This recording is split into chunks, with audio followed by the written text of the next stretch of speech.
अस्सलाम वालेकुम बच्चों, कैसे हैं आप? बच्चों, पिछले सबक में हम बात कर रहे थे मुताबिकत की, जिसमें हमने पढ़ा जानवरों की मुताबिकत के बारे में। और जानवरों की मुताबिकत में हमने डिस्कस किया ऊंट, मछलियाँ और बर्फ़ानी रीछ को। आज हमारा जो टॉपिक है वो है पौधों में मुताबिकत, यानी अडेप्टेशन इन प्लांट्स। तो बच्चों, सबसे पहले हम बात करते हैं थोहर की। गर्म और सहराई इलाके में पाए जाने वाले पौधों के तने मोटे और सख्त छाल वाले होते हैं, जिससे इन पौधों की पानी ज़ख़ीरा करने की सलाहियत बढ़ जाती है। इनके पत्ते छोटे और कांटेदार होते हैं और जड़ें ज़मीन में बहुत गहरी होती हैं ताकि पानी जज़्ब करने में आसानी हो। मसलन थोहर यानी कैक्टस के नोकदार पत्ते इन्हें जानवरों से बचाते हैं। मोटा तना पानी ज़ख़ीरा करने में मदद देता है। मसाम दिन को बंद हो जाता है और रात को खुलते हैं ताकि नमी के अखराज को कम किया जा सके।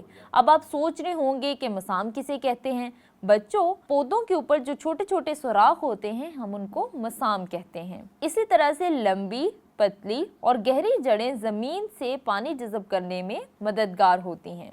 तो बच्चों, अब हम बात करते हैं कमल के पौधे की। पानी में पाए जाने वाले पौधों के पत्ते बड़े और चौड़े होते हैं, जो इन्हें पानी में तैरने में मदद देते हैं। इनके तने पतले और लचकदार और पानी के अंदर होते हैं, मसलन कमल वगैरह। अब हम बात करते हैं चीड़ की। सर्द इलाकों में पाए जाने वाले पौधों के पत्ते बारीक और नोकदार होते हैं। इनमें फूल की बजाय कोन होती है, जो सर्द मौसम में बंद रहती है। कोन गर्म मौसम में खुलती है और बीज बिखर कर अफजाइशी नस्ल का सबब बनती है, मसलन चीड़। तो बच्चों, हमने मस्कन की इकसाम, माहौलियाती निज़ाम और इसमें हमने जानवरों से मुताबिकत और पौधों से मुताबिकत तो पढ़ लिया। आपको बहुत अच्छे से समझ आ गया होगा। तो बच्चों, अब आपने करना ये है कि यहाँ पे आपको मैं एक चार्ट दूंगी जिसमें मस्कन की दो इकसाम दी गई हैं, आबी मस्कन और ज़मीनी मस्कन।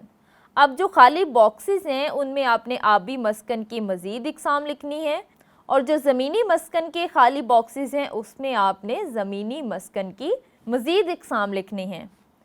तो बच्चों, आपने ये चार्ट फिल करके अपनी टीचर को दिखाना है और मुझे दें इजाज़त। मैं मिलूँगी आपसे अगले लेसन में नए टॉपिक के साथ। तब तक के लिए अल्लाह हाफ़िज़।